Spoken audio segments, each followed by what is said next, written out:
Ram, happy Gandhi Jayanti. નવરાત્રિનો તહેવાર કાલે પૂર્ણ થઈ ગયો છે, પણ અહીં આપણે શરદ પૂનમ સુધી નવરાત્રિના ગરબા રમાતા જ હોય છે, એટલે ચિંતાની એવી કંઈ વાત નથી. આ નવરાત્રિના તહેવાર માટે એને અનુરૂપ એક લખાણ લખ્યું છે. હર વખતે તો હું આ લખાણને લખીને જ પોસ્ટ કરી દઉં છું, પણ આજકાલ જ્યારે વાંચન ઓછું થઈ ગયું છે તો મને થયું કે બોલીને આ વાતને રજૂ કરું, કદાચ વધારે લોકો સુધી આ વાત પહોંચશે. તો વાત કંઈક એવી છે કે ઘણા સમયથી હું ગરબા રમવા જતી નથી.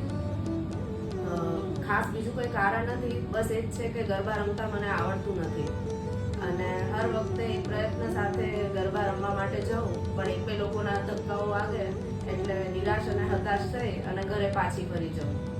અને જ્યારે મારા મિત્રો કે જે લોકો ગુજરાતીઓ નથી અને એ લોકો મારા કરતાં સારા ગરબાઓ રમતા હોય છે, ત્યારે ઘણીવાર મને સાંભળવા બી મળે છે કે ગુજરાતી થઈને તને ગરબા રમતા નથી આવડતું.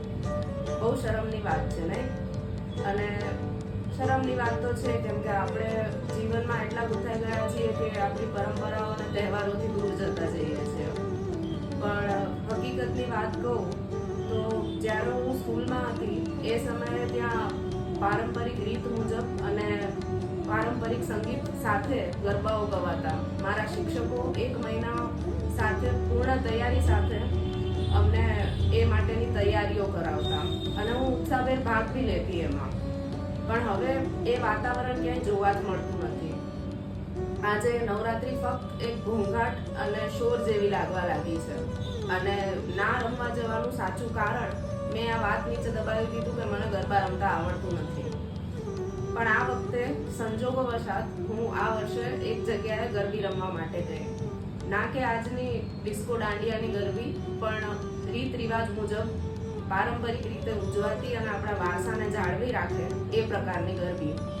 અને જ્યારે એ મેદાનમાં કાને ઢોલના નાદ વાગ્યા અને આંખો સમક્ષ જ્યારે બધાને એક લય સાથે ગૂંથાતા મેં જોયા, ત્યારે સમજાયું કે ગરબા રમતી વખતે કોઈ ઊંચ નીચ નથી, સૌ સરખા છે. અને જ્યારે માની આરાધના જ કરવી હોય તો કોણ ઉપર ને કોણ નીચે, કોણ સારું ને કોણ ખરાબ, કોઈનામાં કંઈ ભેદભાવ નથી. ક્યારે આપણે વિચાર્યું છે કે ગરબા શા માટે વર્તુળમાં જ રમાય છે? એનું કારણ એ છે કે બધા આકારોમાં વર્તુળ જ એવો આકાર છે કે જેમાં કોઈ બાજુ નથી, કોઈ ખૂણો નથી, કોઈ અંત નથી કે કોઈ આરંભ નથી. કેન્દ્રથી જોડાયેલું પણ કેન્દ્ર સાથે ગૂંથાયેલું. એ જ રીતે જ્યારે આપણે ગરબા રમતા હોય છે એ સમયે આપણે આપણી મોજમાં હોઈએ છીએ, બીજાઓ સાથે એક લયથી ગૂંથાય છે, એક સુર તાલથી ગૂંથાય છે, પણ આપણે પોતાની જાત સાથે એકાગ્ર હોઈએ છીએ. અને એ જ ભાવ, એ જ સાચો ભાવ જ્યારે આપણે મનમાં આવે ત્યારે સાચી માની આરાધના થાય. જ્યારે મનને એકાગ્ર કરી બીજાઓ સાથે એક લય સુર તાલ સાથે ગૂંથાય ત્યારે માં સાચે રમતી આવે અને બ્રહ્માંડ આ ધરતી પર જ સર્જાય. આજે અગર આપણે વાત કરીએ તો નવરાત્રિ એક ધંધાનું માધ્યમ બની ગઈ છે. ગરબાઓ સ્પર્ધા બની ગયા છે, માની આરાધના એક દેખાડો બની ગઈ છે, અને તહેવાર ફક્ત મોજ શોખનું સાધન બની ગયું છે. હું પરિવર્તનની ખિલાફ નથી કે હું રૂઢિગત વ્યક્તિ બી નથી. હું આજની સમાજની, આજની પેઢીની એક યુવતી છું કે જે પરિવર્તનમાં માને છે, પણ એ સાથે જ આપણે નવરાત્રિની ગરિમા સમજવી જોઈએ, એનો હેતુ સમજવો જોઈએ કે શા માટે ઉજવાય છે. હું મસ્તી નથી કરતી, પણ એક જગ્યાએ અમે ગયા હતા, ત્યાં ફિલ્મી ગીતો સાથે ગરબાઓ ગવાતા જણાતા હતા. અને ફિલ્મી ગીતો ચલો ગરબાઓને રિલેટેડ હોય તો બી સમજી શકાય, પણ ટીપ ટીપ બરસા પાણી કે રાફતા રાફતા આંખ લડી હે એવા ફિલ્મી ગીતો અગર જો આપણે વગાડતા હોય તો આપણે આપણી નવી પેઢીને, ભવિષ્યની પેઢીને શું સોંપીએ છીએ, શું વારસો આપણે એમને આપીએ છીએ. અને અગર જો આપણે જેનું સાંસ્કૃતિક વારસાનું જતન નહીં કરીએ તો આપણી નવી પેઢી આ ડિસ્કો દાંડિયાને જ ગરબી સમજવાની છે. બહુ જરૂરી છે કે આ વાત ઉપર આપણે વિચાર કરીએ. બહુ નાની વાત છે, પણ ગરબાનું જે સંદેશ છે એ સર્જન અને વિનાશ માટેનું એક પ્રતીક છે, અને આપણું જીવન બી એક સર્જન અને વિનાશ માટેનું જ પ્રતીક છે.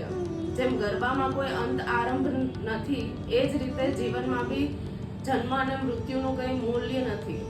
બસ મૂલ્યવાન છે તો એ વચ્ચેની જિંદગી, નિર્ધારિત સમય માટે મળેલી, નિયત સમય માટે મળેલી એ જિંદગી, અને કઈ રીતે આપણે એને ઉજાગર કરીએ છીએ, કઈ રીતે આપણે દિલ ખોલીને એને માણીએ છીએ. માટે દિલ ખોલીને આ જિંદગીને માણી લો, નવરાત્રિના ગરબાને જીવી લો, પણ એ સાથે જ થોડું જાગૃત બનીને વિચારો કે શા માટે આપણે ઉજવીએ છીએ, એનો હેતુ શું છે. ના કે આધુનિકતા તરફ અને આંગણા અનુકરણ તરફ વળી અને એના મૂળ હેતુ અને સાંસ્કૃતિક વારસાને આપણે ભૂલી જઈએ. અસ્તુ. આ જ વાતને સારી રીતે રજૂ કરતું અને સારરૂપ એક કાવ્ય લખ્યું છે, જેનું શીર્ષક છે નવરાત્રિના તાલે ઝળહળતું મારું ગુજરાત. સાધીને સ્વ સાથે સુમેળ એક લય તંતુથી ચાલો સૌ ગુથાય, વિસરીને જગતનું ભાન થાય મનનું મા સાથે જોડાણ. અને આજે માણું હું આંતર ઊંડાણ, એકતામાં ઝળહળે ઉમંગ ઉલ્લાસ, ગરબે ઘૂમે રે નવરાત્રિ સમગ્ર ગરવી ગુજરાત. હૃદય ખોલી જ્યારે નાચે તન મન, માથે સુર તાલનો મેઘ સર્જાય, પગનો થનગાટ થોભાતો ના થોભાય, જ્યારે હાથ ગુંજે રે તાળીઓને તાલ. મન નીરવ, શરીર તરલ, ઝૂલે રે આજ હવાના વહેણને સંગ, આવ્યો છે માનો આરાધનાનો એવો રે પ્રસંગ. ત્યાગીને જગબંધન, ગરબે ઘૂમે રે સૌ સુહંગ.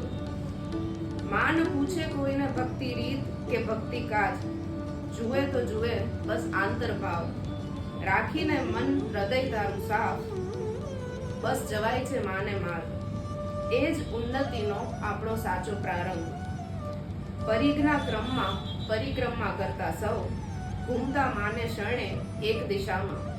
અલૌકિક ઉર્જા જે સર્જાય આ રાતમાં, હૃદય ઉમટે દિવ્ય શક્તિ, થાય પ્રજ્વલિત આંતર જેવું.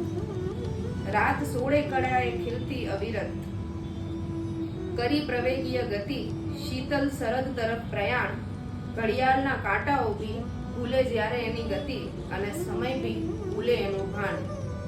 એવી તો થાય છે માની આરાધના અહીં ગુજરાતમાં, જ્યાં માં બી રમતી આવે આ નવરાતમાં. બ્રહ્માંડ ચમકે અવિરત આ ધરામાં, ગુર્જર નગરી જ્યારે ઝળહળે આ ઉજ્જવળ પ્રકાશમાં. પ્રસ્તુત કૃતિ રચનાર હું Aditi Patliya Adalaja, master in landscape architecture, CEPT alumni. અત્યારે હું આર્કિટેક્ચર, ઇન્ટિરિયર અને લેન્ડસ્કેપ ક્ષેત્રે કાર્યરત છું. અમારી ફર્મ પ્રાસાદ શિલ્પ જામનગરમાં સ્થિત છે, અને એ સિવાય હું શોખથી આર્ટ ક્ષેત્રે રિયાલિસ્ટિક રંગોળી અને રાઇટિંગના ક્ષેત્રે બી કાર્યરત છું.